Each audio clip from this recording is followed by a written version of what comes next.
पैगाम रमज़ान में एक बार फिर से आपको खुशामदीद कहते हैं। रोज़ा अफ्तार हमारा मुकम्मल हुआ, चाय भी हमें मिल गई और साथ ही साथ हमें एनर्जाइज करने के लिए, शुगर लेवल को बरकरार रखने के लिए सूपर भी सर्व किए गए। तो थैंक यू सो मच।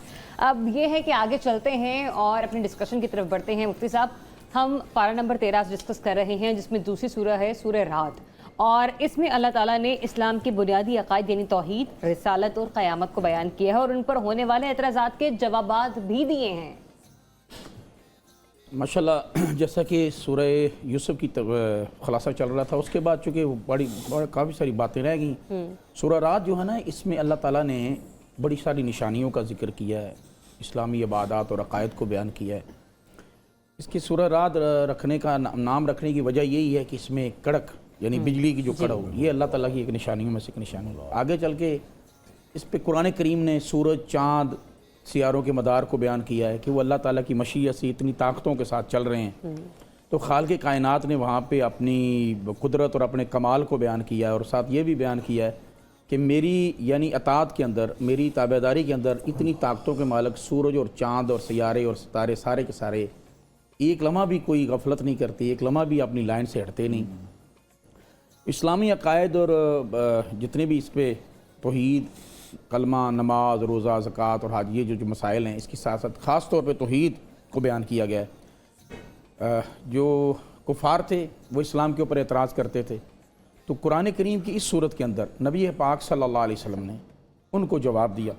इस्लामी तौहीद क्या है, तौहीद क्या है और इस्लाम के अकायद क्या हैं। आगे जाके कुरान करीम ने जो अकायद के बयान करते करते नमाज और रोज़े और ज़कात के जो हज बयान किए, हज के मसाइल बयान किए, उसी के मुताबिक फिर साथ ही इसके साथ ही कुरान का उसलूब बयान है, उसने बयान है कि अल्लाह ताला अपनी कुदरत कामला के साथ इज़हार फरमाते हैं। तो इस्लामी अकायद जो है ना, कुफार मक्का जो थे वो एतराज़ करते थे, नबी पाक सल्लल्लाहु अलैहि वसल्लम ने उनको उसका जवाब भी दिया। सवाल ये था कि उनके सवालात ये होते थे कि नबी पाक सल्लल्लाहु अलैहि वसल्लम को अल्लाह ताला ने कोई निशानी नहीं दी। सवाल करते थे हज़ूर से को हमें मौजज़ा दिखाएं। तो अल्लाह ताला ने यहाँ पे इस सूरत में ये भी फरमाया कि मेरे महबूब इनकी फरमाइशी ख्वाहिशों को आप पूरा भी करें, मौजज़ात भी दिखाएंगे, फिर भी ईमान नहीं मानेंगे। तो कुरान पाक आगे फिर इसके साथ साथ बयान फरमाता है कि हज़ूर अलैहिस्सलाम को खालिक़ कायनात ने अपनी रिसालत कामिला और रिसालत तामा के साथ जो अनायत फरमाई है, ये कुफार मक्का जो है ना अपनी रवश और ये तमाम के तमाम कुफार जो अपनी तमाम इस्लाम के ख़िलाफ़ जो रवश है इनकी, वो उसके बाज नहीं आएंगे। ठीक हो गया, ठीक है। अच्छा डॉक्टर साहब, दोबारा से गुफ्तगू करेंगे हम सोशल मीडिया पर ही। बहुत सी आसानियाँ भी हमारे लिए पैदा हो गई, जैसे हमने बहुत से ऐसे लोगों की वीडियोस देखी जो भट्टे पर ईंटें बना रहे हैं, वो मज़दूर भी बड़े फेमस हो गए, डॉक्टर फेमस हो गए, शायर फेमस हो गए, और गिलगित बल्तिस्तान में जो आजकल एक यूट्यूबर बच्चा बड़ा फेमस हुआ है, ठीक है। तो इस तरह के कुछ पॉजिटिव काम भी हुए हैं, लेकिन मनफी असरात भी बहुत ज़्यादा हैं। जैसे बीइंग अ जर्नलिस्ट अगर अब मैं बात करूँ, हमें कोई ख़बर किसी अगर नाज़रीन तक पहुँचानी है, हम फ़िल्टर्ड ख़बर पहुँचाते हैं कि वो एक फ़िल्ट्रेशन बड़ी ज़रूरी है। आपको लगता है कि अब ये फ़िल्ट्रेशन वाला अमल हो सकेगा या बहुत देर हो चुकी है? नहीं, अब देर हो चुकी है। अब कंट्रोल में अगर सोशल मीडिया रहता तो पूरे प्लेटफॉर्म्स जो हैं वो बाज़-औक़ात कोई इवेंट्स होते हैं, कुछ होते हैं, इवन इलेक्शन डेज़ होते हैं, पूरे प्लेटफॉर्म्स शट डाउन करने पड़ते हैं, ठीक है ना। तो इसका तो कभी ऐसा नहीं हुआ कि इलेक्शंस हुए तो चैनल शट डाउन कर दिया जाए, लेकिन सोशल मीडिया पूरा शट डाउन करना पड़ता है टू अमन अमान बरकरार रखने के लिए व्हाटसोएवर। अब मैं आज आपको एक बहुत बड़ी बात डिस्क्लोज़ करने लगा हूँ, बीइंग इन सोशल मीडिया। एक वक्त था आज से 4-5 साल पहले कि सोशल मीडिया के जो सेल्स होते थे ना मुख्तलिफ, वो कंट्रोल्ड में होते थे, इसको कोई हैवी फंडिंग नहीं होती थी, कोई अंडर नेटवर्क्स अंडरग्राउंड कंट्रोल नहीं करते थे। Now they are massive such networks. आप dark web of social media कह लें।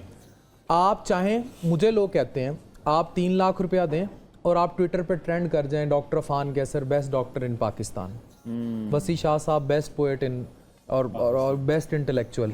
तो जब ये काम शुरू हो जाएगा तो फिर आपका इन्फ्लुएंस क्या रह गया? क्रेडिबिलिटी भी नहीं रहेगी। और इस पे बहुत बड़े पैसा और बहुत इंफ्रास्ट्रक्चर इन्वॉल्व है। ये $1 मिलियन इंडस्ट्री है और ऑब्वियसली ये बहुत सारे लोगों के हाथ में आ चुकी है पॉलिटिकली भी। तो इसके ड्रास्टिक इफेक्ट्स बहुत। हकी शिराजी माशाल्लाह वो बच्चा, और आपको पता है वो इंडिया और बांग्लादेश में पहले पॉपुलर हुआ है, पाकिस्तान में बाद में पॉपुलर हुआ है। तो उस तरह के बच्चे आए। लेकिन उसके वालिदैन ने एक बहुत अच्छी चीज़ की जो कि मैं अपने व्यूअर्स के साथ भी डिस्कस करना चाहूँगी। जिस ट्रांसमिशन का वो हिस्सा बना प्राइवेट टीवी चैनल पर, वो वहाँ से सिर्फ 10 रोज़ वहाँ पर आए, 11वें रोज़ उसके वालिदैन उसको लेकर चले गए थे, उसकी बहन को भी साथ, और उनका कहना ये था कि हम नहीं चाहते कि हमारे बच्चे की मासूमियत खत्म हो बहुत जाए। प्यारी बात है। बिल्कुल ऐसे ही है। हमें दाद दीजिए कि आप दोनों जो गुफ्तगू कर रहे हैं तीनों, मुझे इसमें से किसी चीज़ का इल्म नहीं है।